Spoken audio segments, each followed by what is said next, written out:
vindictive mother-in-law steals from me, so I shred her luxury clothes to make a bed for my guinea pig. Here's what happened. Subscribe to Am I the Jerk on YouTube and hit the bell for notifications.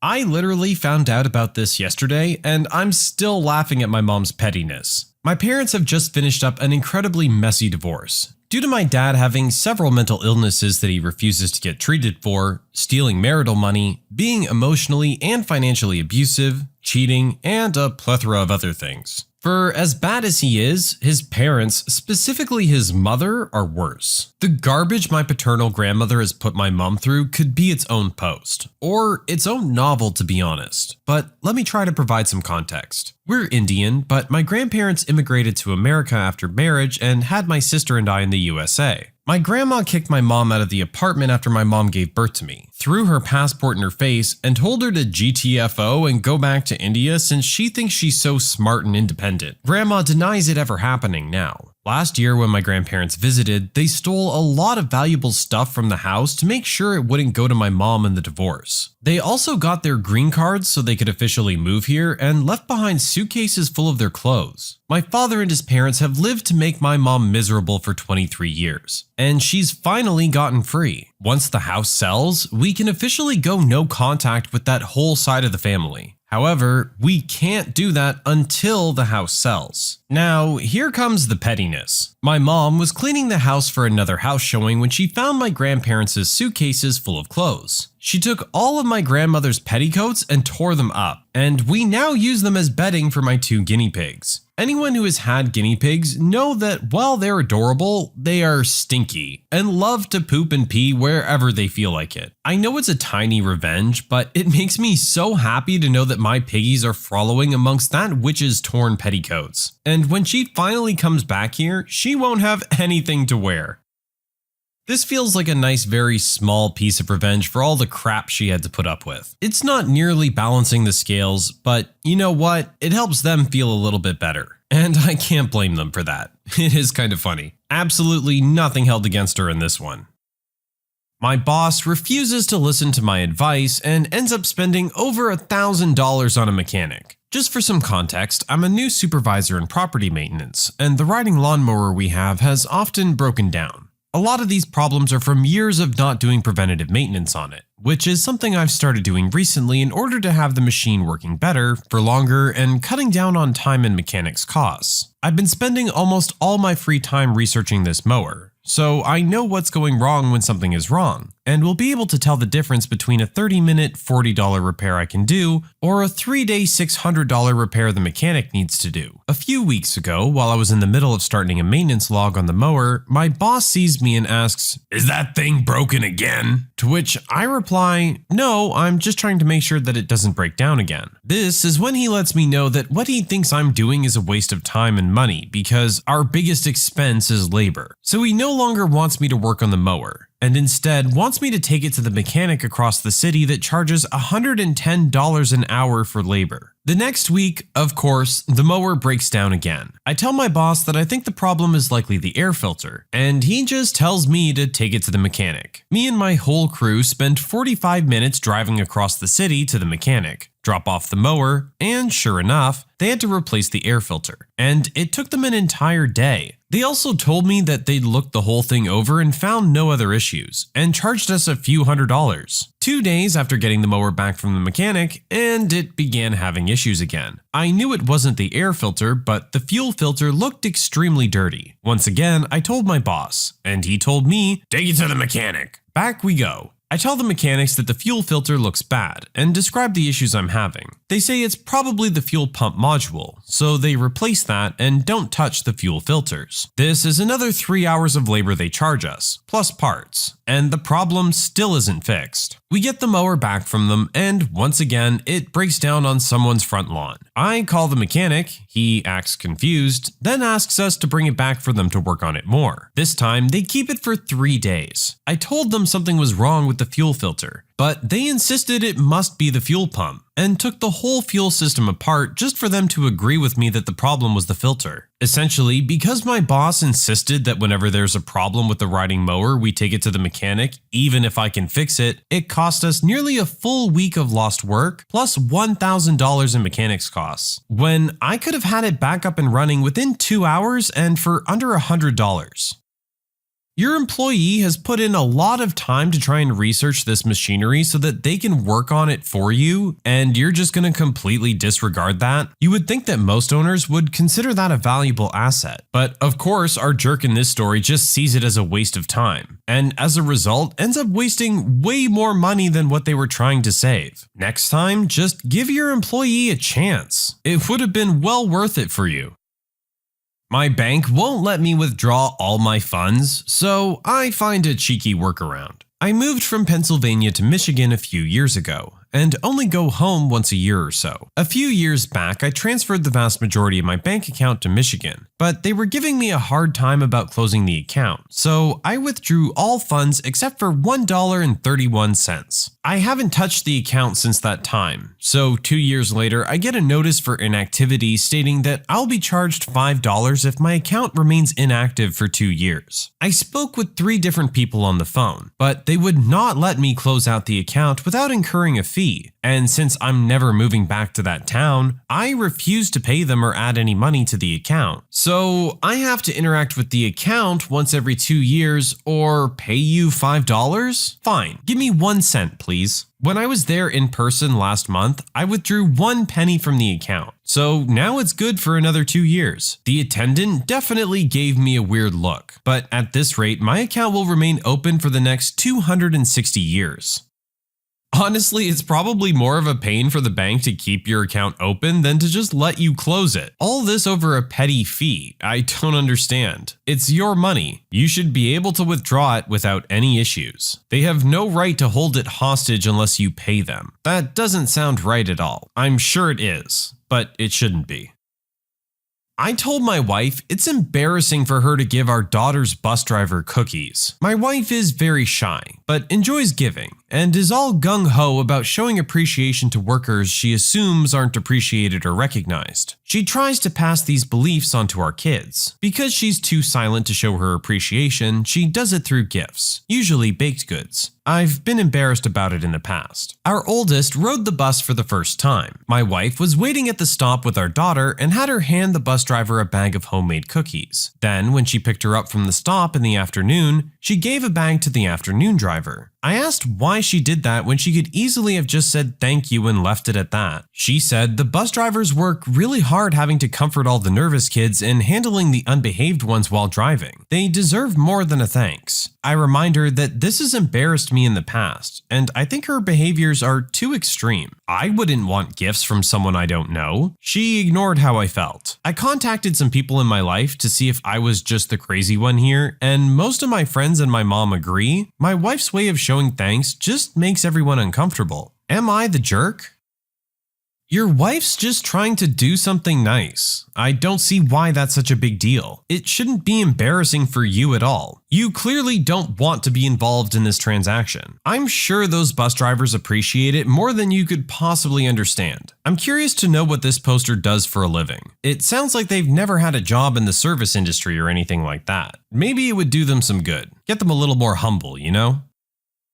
My brother's kids destroyed all of my wife's makeup. For Easter, we had a family dinner at my house with my brother, 34, and his kids, 12-year-old female and 14-year-old male, our parents, my wife, 27, my sister, 26, and myself, 30-year-old male. I have the space and means to do so, and it was a really nice get-together. Up until my wife went into our bathroom and saw my niece and nephew destroying her makeup in the connected bathroom. They had dug into her eyeshadow palettes with her brushes and poured out her foundations into them, and a bunch of her compacts were in the sink soaked in water. She immediately freaked out, and I rushed to the room when I heard her yelling. When I saw what was happening, I grabbed both of them and marched them into the living room. I told my brother what they did, and that they needed to leave now and that I will speak with him later. He told me I was overreacting, which I responded by telling him to get out of my house. My parents didn't understand until they saw the giant mess the kids had made, and my sister said I was out of line, but she understood. My wife is absolutely devastated, as she got really into makeup during the 2020 lockdown, and even started posting on Instagram and has spent a lot of money on her collection. She's spent over $4,000 on it, and the collection was her pride and joy. She went through what was destroyed, and they ended up destroying $1,500 worth of makeup. Monday afternoon, I messaged my brother and told him he needed to pay my wife back for what his kids destroyed, and sent him the total. My wife even pulled up the cost of each item ruined, and I sent that to him as well. He told me to screw off and that he won't be paying that much, but he's willing to replace one of the pallets. I said that's not enough, and that since his kids destroyed very important items, he needs to replace them or pay the cost for it. He got my dad involved, and he said that it was unreasonable for me to ask for that much from him, but I feel like it's fair.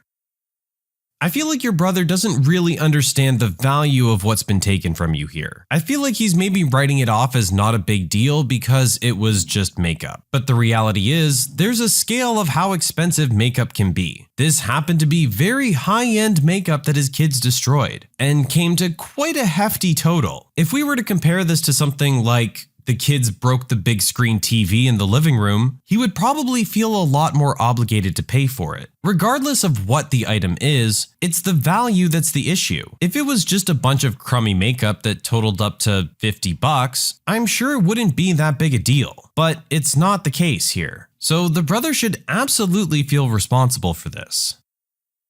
I offered to let a friend stay with me while they were having a hard time, and I'm now regretting it. I, 24-year-old female, have been friends with my friend, another 24-year-old female, for 6 years now, since the beginning of uni. I'm not particularly wealthy or comfortable right now. I live in a house share and I can't wait to have my own place and stability, and can't really rely on anyone but myself to get me there. My friend went back to her parents' place over 6,000 miles away after graduation, and spent about a year there living low-key, applying to jobs and planning her move back to the UK. She bagged a fantastically paid job that she was gushing about in a major city, and found a beautiful apartment with a down-to-earth friend from school. She hasn't always had much stability, so I was ecstatic and super proud to see the situation she created for herself. Needless to say, she was doing much better than me financially. 3 months later, she calls me to tell me she quit her job overnight without a plan as she was overworked. All overtime was entirely her decision, and she said she could see her job would soon become outsourced and she'd be let go anyway. She said she was looking for other jobs that wouldn't be so taxing. I told her, if you end up getting into a desperate situation, you can stay with me until you figure it out. Unfortunately, she jumped onto this and said she wanted to leave her apartment because it was too expensive, and wanted to move to a more social house share. Fast forward 6 weeks. She came over to stay with me for Easter weekend. She told me that she hasn't applied to any jobs, informed her landlord she is leaving assuming she will stay with me until she figures things out, and doesn't have any places to live lined up or tenants to sublet her apartment. She said that she has £50 to her name and her family have no idea of her situation. During the weekend, she ran out of money and they sent her more, while I heard her lying on the phone to them about her job progress. She also said she's done nothing but drink and get high since she quit, and has spent thousands of pounds on this. The weekend went awfully for me. Her behavior was very jarring. She wouldn't let me sleep, wanted to drink all the time despite me not wanting to, and wasn't interested in non-debauched activities. I became fed up of her behavior after she mortally embarrassed me on a night out by acting like a complete fool. I was exhausted when she left, and I don't want her to stay again soon if this is how it'll be. Before she came, I was happy to host her for up to 2 weeks. Now, I don't want to at all. However, she's now relying on staying with me after she vacates the property this Saturday, as she told her landlord she will. She doesn't have the money to pay another month's rent. However, she acknowledged that her family, who are very wealthy, could bail her out if she needed. She also has family in the city she lives in. Of course, I love and care about her, and I don't want her to be in a crappy situation, but she created this for herself. Would I be the jerk for saying she can't stay with me given the circumstance?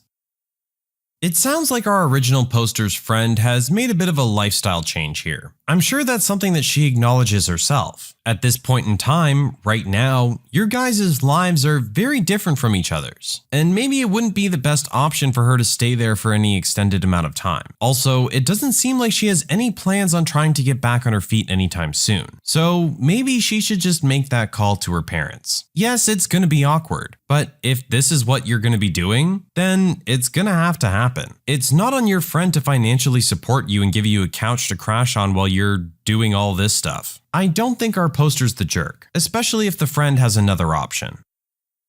My son's stepdad made a comment about me not being his real dad, so I'm limiting the amount of time they spend together. I was in my late 30s and wanted a family of my own, and got married to someone in her mid-20s. Our marriage quickly deteriorated, and she actually cheated on me and got pregnant. We came to an agreement that I would get sole custody. She would be absolved of any financial obligation and could resume her life. I've been a single parent ever since. Cameron is now 7, and his mom remarried to Steven. They have a 2-year-old son. Last year, me and my ex discussed Cameron having a relationship with her, his half-brother, and Steven, even though they live in another state. They've flown down a few times to spend the day with Cameron. On Easter weekend, they came down to take him to an Easter event. I guess at some point they went swimming, and Cameron decided he wanted to go commando in his jeans afterwards. At the Easter event, he climbed a tree and had a zipper accident. It didn't even bother him until later that night. He was way too embarrassed to tell his mom, so he told Steven. Steven put Curoxin on his cut. When they dropped him off the next day and I was giving him a bath, he told me he got an ouchie and Steven put medicine on it. I didn't think anything weird happened, but what bugged me was that Steven didn't tell me. I did call him and said that he really should have called me the minute he found out, or at least when he dropped him off. He told me to get over it, and Cameron was in pain all evening and waited until he had a private moment to tell Steven about it. It wasn't a big deal. I said, "No offense, you're not the dad." He said, "Well, neither are you." Cameron isn't even my biological son, and he thinks it was weird that I convinced his wife to give up custody. So now I'm limiting contact with them. They were going to come down on Memorial Day weekend and take him to an amusement park, but I'm no longer comfortable with it. My son couldn't care less. So what if he doesn't come home with a stuffed animal?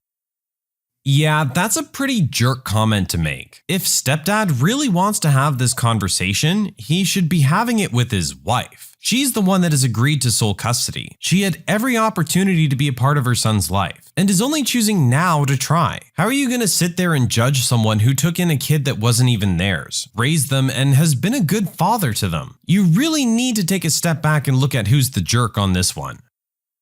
I refused to pay for cupcakes for my gender reveal after the baker ruined them. I, 22-year-old female, found out last week my first baby's gender, and it's a little girl. My family are excited that I decided to do a small gender reveal over the Easter weekend. I had this planned for Saturday, so a few days before, I asked a small local business if she could please make 12 cupcakes with pink and blue icing on top and pink icing in the middle. She agreed and said they would be ready to collect Friday evening. The plan was to pick up the cakes on Friday, invite friends and family over Saturday, and give some guests a cupcake, which would reveal the gender. I only invited a few guests, as my apartment is fairly small and I don't want a large gender reveal anyway. Just something cute and fun. Plus, everyone loves cupcakes. So Friday evening came, and the small business owner, Claire, gave me her address to collect the cakes from. Said they would cost £25 and that they were ready to collect whenever. I drove to her apartment and knocked on the door. She greeted me there with the box of cupcakes, and they looked amazing. They were exactly how I imagined them and thanked her for them. She gave me the box, but just as she did, her large pet dog came running up to me, barking, and jumped at me, knocking the box of cupcakes all over the floor. Claire apologized and shut the dog inside. He was still barking and jumping at the door. She said it's because he gets excited when people come and visit, but he wouldn't have hurt me and he's friendly. At this point, I didn't know the damage to the cupcakes as the box had landed upside down. I picked it up and the cakes were ruined. The icing had smashed all over the box and some cakes had spilled out onto the ground. Claire looked horrified, as I understand she spent a few hours making them for me. She apologized and said she could remake them for free, but they wouldn't be ready until Sunday. I said, unfortunately, I'm expecting my guests tomorrow, and Sunday is no good, as I already had other plans. I explained I wouldn't be paying for these cupcakes as they were inedible and ruined by her dog. We agreed to payment upon receiving the goods, and since I never received them, I wouldn't be paying. She said that I should still pay as she had to buy ingredients for the cakes and the cost of eggs has gone up, meaning she would be out of pocket. I said if she had control of her dog, then they wouldn't have been dropped, and I'm sorry, but again, I wouldn't be paying. I got in my car and left without the cupcakes. I still had guests attend on Saturday. I announced the gender in person rather than with some cupcakes, but it was still nice spending time with my friends and family. My family were all happy, but my sister-in-law said I should still have paid for the cupcakes as she accepted it was her fault and offered to remake them for me. I personally don't think I should have had to pay for them, but now I'm feeling slightly guilty as I understand it's a small business and a loss of profit would affect her a lot harder than a larger business.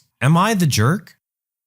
So this one I don't feel is 100% black and white, but I'm gonna have to say no, you're not a jerk. You're not expected to pay for them. If this is a business that she's running, she would have to understand that sometimes things like this happen, and this is a part of it. You can't put that on your customer. You can't give your customer that experience. That's great that she offered to remake them, but at the end of the day, that's not good enough for you. You needed them for tomorrow. To expect you to pay at that point is really not right. If you made the gesture to pay, that's a different story. As one of your family members stated, it is a small business and she is taking a loss on this. But it's not your problem. The only alternative is you're taking a loss on it, which isn't fair either because you're not responsible for what happened. Ultimately, I don't think there were really any jerks involved here, but I understand the situation from both sides.